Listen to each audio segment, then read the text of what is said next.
Hello guys, welcome to another video. In this video, I want to help and guide you on how to fix this account is not allowed to use WhatsApp due to spam problem solution. When you're trying to set up WhatsApp in a new device or transferred login device, we will do it in easy way. So make sure to follow all the steps so we won't miss any steps on this process. Now let's jump into the video.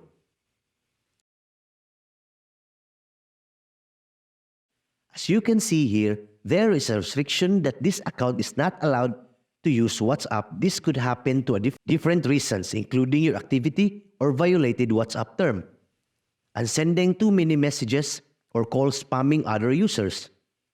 The first thing we need to do is uninstall and reinstalling the WhatsApp on your device. So go to Google Store or Apple Store and uninstall and reinstall the WhatsApp application.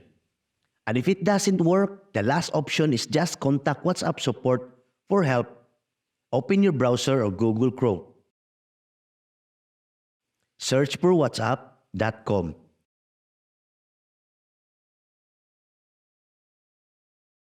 Scroll down to the end below, select Contact Us. Now select Messenger Support, enter your phone number and email address. Select the device that you are using, and here you can see please enter your message below and explain that you have been banned from WhatsApp by mistake. Then after explaining, tap on Next.